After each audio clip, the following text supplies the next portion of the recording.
Good morning students. पिछले video में हमने स्पेसिफिक ट्रांजेक्शन पढ़े थे, कैपिटल, दूसरा ड्राइंग्स, तीसरा आउटस्टैंडिंग एक्सपेंसेस और चौथा प्रीपेड एक्सपेंसेस। आज हम उन्हीं स्पेसिफिक ट्रांजेक्शन को आगे कंटिन्यू करेंगे। और कौन कौन से स्पेसिफिक ट्रांजेक्शन हैं जो हमारे को ध्यान में रखना है, तो हम आज बात करेंगे स्पेसिफिक ट्रांजेक्शंस में। फिफ्थ है एक्रूड इनकम। एक्रूड इनकम का मतलब है ड्यू इनकम, इनकम जो हमें रिसीव होना अभी बाकी है। इसको इस तरह से डिफाइन कर सकते हैं, income which is earned during current period but yet not received is called accrued income। accrued और due income भी बोल सकते हैं। यानी हमने इनकम अर्न कर ली है, कमा तो ली है हमने, लेकिन अभी मिलना बाकी है। अभी भी हमने सामने वाले को सर्विस दे दी है, लेकिन इनकम हमें अभी रिसीव नहीं हुई है। फॉर एग्जाम्पल, ये सुरेश है, हमने इसको सर्विसेज दे दी है, हमने इसको जो भी सर्विस देनी दे दी है, लेकिन अभी इसने हमारे को फीस यानी कैश नहीं दिया है। तो हमने सर्विस दे दी है, लेकिन सामने वाले से हमें अभी पैसे मिलना बाकी हैं, तो उसको बोलेंगे एक्रूड इनकम।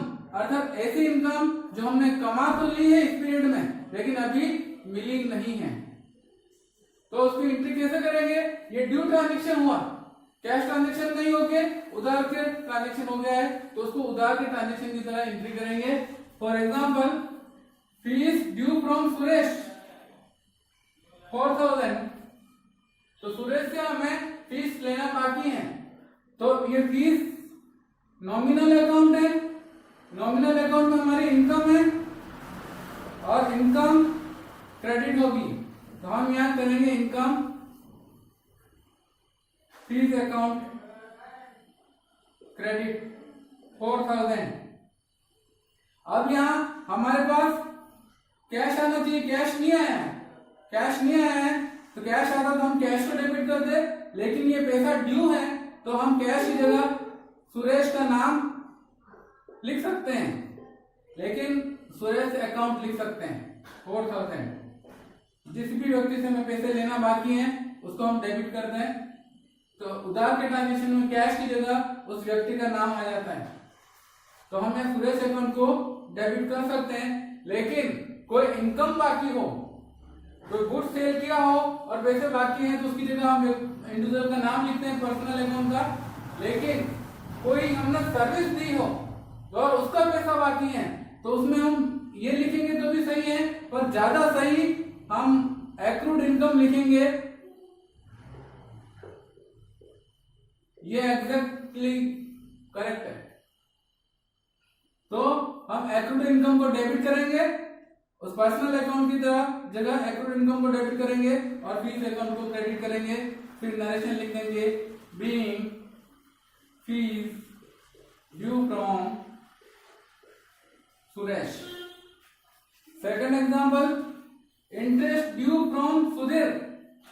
ये भी है कि हमारा सामने वाले से महीना एंड हो गया है, इंटरेस्ट लेना बाकी है, लेकिन उसे अभी हमें इंटरेस्ट नहीं मिला है। तो हमने सर्विस टेंडर हो गई हमारी तरफ से, हमने दे दी है सर्विस उसको फाइनेंस की, लेकिन उसने इंटरेस्ट अभी कैश में हमारे को नहीं दिया है, तो ये भी ड्यू ट्रांजेक्शन हुआ है। इंटरेस्ट हमारी इनकम है, नॉमिनल अकाउंट है, नॉमिनल अकाउंट में इनकम को हम क्रेडिट करते हैं, तो ये हो जाएगा इंटरेस्ट अकाउंट क्रेडिट हो जाएगा 3000। और कैश नहीं मिला है तो कैश की जगह एक्रूड इंटरेस्ट आ जाएगा, एक्रूड इंटरेस्ट अकाउंट। एंट्री हो जाएगी being interest due from Sudhir. Next transaction है कमीशन एक्रूड। इसका मतलब हमने किसी का टास्क कंप्लीट कर दिया है, लेकिन उसका कमीशन हमें अभी मिलना बाकी है। तो कमीशन हमारे को मिलेगा, कमीशन हमारी इनकम है, तो कमीशन अकाउंट क्रेडिट हो जाएगा, कमीशन अकाउंट 2000। अब यह नाम नहीं है तो भी कोई बात नहीं है, किससे लेना, इसमें कोई नाम स्पेसिफिक दिया नहीं है, तो हम लिखेंगे एक्रूड कमीशन अकाउंट डेबिट बिन कमीशन टू बी रिसीव्ड। अभी रिसीव होना बाकी है। तो हम क्या करते हैं, जब भी कोई इनकम ड्यू होती है तो एक्रूड इनकम, उस ड्यू इनकम अकाउंट को, एक्रूड इनकम को डेबिट करते हैं और रेस्पेक्टिव इनकम को क्रेडिट करते हैं। यहाँ फीस ड्यू है तो एक्रूड फीस लिखेंगे और नीचे फीस अकाउंट आ जाएगा, इनकम का अकाउंट नाम आ जाएगा। सेकंड में इंटरेस्ट ड्यू है तो एक्रूड इंटरेस्ट लिखेंगे और यहाँ इंटरेस्ट अकाउंट क्रेडिट हो जाएगा। और इधर कमीशन ड्यू है तो कमीशन को, एक्रूड कमीशन डेबिट हो जाएगा और कमीशन अकाउंट क्रेडिट हो जाएगा। तो हम यहाँ एक बात नोटिस करते हैं कि ये सभी जगह नाम की जगह, व्यक्तियों के नाम की जगह हमने एक्रूड कमीशन को लिखा है। तो एक्रूड कमीशन किसी पर्सनल अकाउंट के नाम की जगह लिखा जा रहा है, तो इस एक्रूड कमीशन को भी हम पर्सनल अकाउंट कहेंगे, इसको रिप्रेजेंटेटिव पर्सनल अकाउंट कहेंगे, क्योंकि एक्रूड फीस रिप्रेजेंट कर रही सुरेश के नाम को, एक्रूड इंटरेस्ट रिप्रेजेंट कर रहा है सुधीर के नाम को, और एक्रूड कमीशन रिप्रेजेंट कर रहा है जिस व्यक्ति से लेना है उस व्यक्ति के नाम को। इसलिए accrued income representative personal account है। एक क्वेश्चन आता है कि एक्रूड अकाउंट किस तरह का अकाउंट है, एक्रूड इनकम, तो हम लिखेंगे पर्सनल अकाउंट, ये इसका आंसर है। तो ये थी कि हमने किसी को सर्विस दे दी लेकिन इनकम लेना बाकी है, तो उसको एक्रूड इनकम बोलेंगे और उसकी एंट्री हम इस तरह से करेंगे। अब इसका उल्टा, कि हमने अभी सर्विसेज दी नहीं है, हम सर्विसेज फ्यूचर में देंगे लेकिन पैसा हम एडवांस में ले रहे हैं। कितनी बार होता है हमारे को, हम कहीं ट्यूशन पढ़ने जाते हैं या कहीं किसी के पास कोई सर्विस रिपेयरिंग के लिए जाते हैं तो पैसा एडवांस मांगता है। तो इसी तरह हम किसी को सर्विस दे रहे हैं तो हम पैसा एडवांस ले सकते हैं और सर्विस उसको फोर्थकमिंग पीरियड में, यानी आने वाले मंथ में देंगे। तो उसको हम क्या बोलेंगे, तो उसको बोलेंगे एडवांस इनकम। ऐसी इनकम जो हमें एडवांस में मिल रही है, तो एडवांस और अनअर्न्ड इनकम। अर्न का मतलब हमने सर्विस दे दी है और अनअर्न्ड का मतलब है पैसा मिल गया है लेकिन हमारी तरफ से उनको सर्विस देना बाकी है, तो उसको बोलेंगे अनअर्न्ड और एडवांस इनकम। ऐसी इनकम जो नेक्स्ट ईयर से रिलेटेड है या नेक्स्ट मंथ से रिलेटेड है, जो सर्विस हम नेक्स्ट मंथ में देंगे उसकी कमाई हमारे को नेक्स्ट मंथ में होने वाली है, लेकिन अभी एडवांस हमारे को इस करंट मंथ में मिल गई है, तो उसको बोलेंगे अनअर्न्ड या एडवांस इनकम। तो इसको डिफाइन इस तरह से कर सकते हैं हम, income which is related to next period और नेक्स्ट मंथ। ऐसी इनकम जो नेक्स्ट मंथ में होने वाली है but received in advance during current month is called advance income. ऐसी इनकम जो नेक्स्ट मंथ में होने वाली है लेकिन हमारे को पैसा इसी मंथ में मिल चुका है, इसी करंट मंथ में मिल चुका है, एडवांस में ले चुके हैं, अभी पैसा एडवांस में लिया है और उसको बाद में हम सर्विस देंगे। तो इसकी एंट्री होगी, इसमें इनकम को हम क्रेडिट करते हैं। तो अब इनकम को हमने गलती से पहले ये एंट्री हम करेंगे, income account debit to unearned income. Income को डेबिट करेंगे और अनअर्न्ड इनकम को क्रेडिट करेंगे। इसका लॉजिक बताता हूं कि जब भी हमें इनकम मिली होगी तब हमने एंट्री की होगी कैश अकाउंट डेबिट टू, हमें एडवांस इनकम लिखना चाहिए या अनअर्न्ड इनकम लिखना चाहिए, वो हमने इस तरह से एंट्री होनी चाहिए थी, cash account debit to advance income. पर हम क्या करते हैं, एडवांस इनकम की जगह इनकम का नाम लिख देते हैं गलती से। ये गलत है, लिखना था एडवांस अनअर्न्ड इनकम, अनअर्न्ड और एडवांस इनकम लिखना था, लेकिन हमने गलती से ये लिख दिया है, ये लिखना था। तो अब इसको सुधारने के लिए हमारे को एंट्री उल्टी करनी पड़ेगी। जिसको हमने गलती से क्रेडिट कर दिया है, अकाउंट में रूल है किसी को क्रेडिट कर दिया गलती, तो वो सुधारने के लिए हम डेबिट करते हैं। तो ये वापस सुधार की एंट्री है। हमने गलती से ये कर दिया, तो अब इसको सुधारने के लिए हमें डेबिट करना पड़ेगा और अनन्य इनकम को क्रेडिट करना चाहिए था, पहले नहीं किया था, तो अब क्रेडिट कर देंगे। इसको गलत किया था तो उल्टी साइड में लिख देंगे और सही वाले को सही साइड में लिख देंगे इसको। तो ये सुधार की एंट्री, रेक्टिफिकेशन की एंट्री है। इसका पूरा आगे नेक्स्ट चैप्टर, आगे चैप्टर है रेक्टिफिकेशन ऑफ एरर, उसमें डिटेल से समझेंगे हम। अभी तो आपको हमें यही याद रखना है कि रेस्पेक्टिव इनकम को डेबिट करना है और एडवांस इनकम को क्रेडिट करना है। फॉर एग्जाम्पल, अभी 31 का महीना अभी खत्म हुआ था रिसेंटली, तो हमें 31 अगस्त को कोई पैसा मिला है फीस का, पर वो कौन से मंथ का है?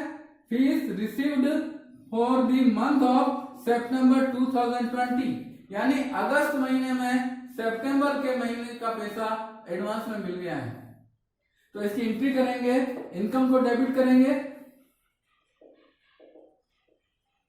इनकम है फीस, अब इसको सुधारने के लिए डेबिट करेंगे, fees account debit to unearned, और इनकम का नाम आ जाएगा अनअर्न। कौन सी इनकम थी? अनअर्न फीस, यानी एडवांस फीस। तो इसकी एंट्री करेंगे, बीइंग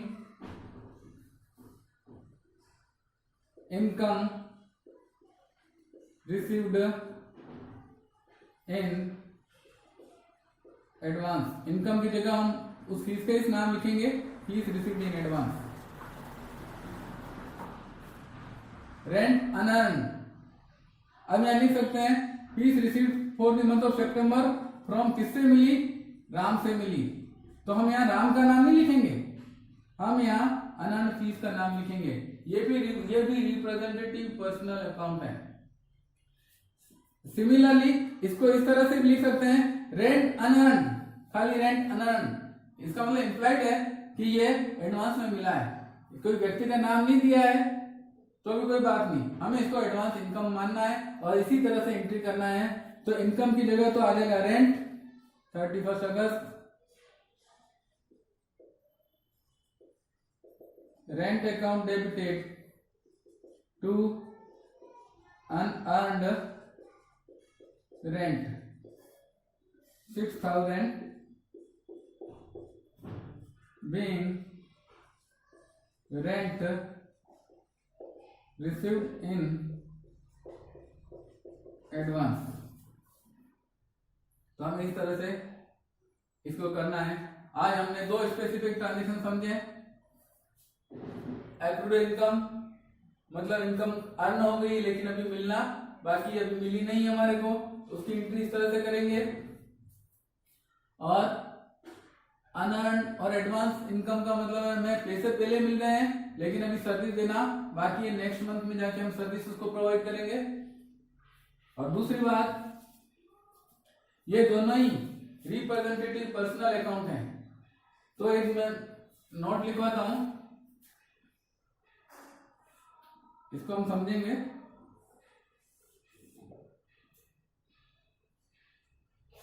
पहले समझा था आउटस्टैंडिंग एक्सपेंसेस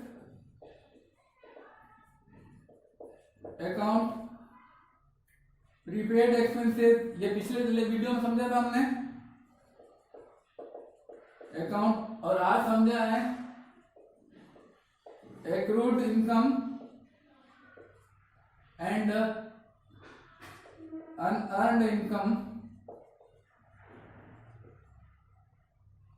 are representative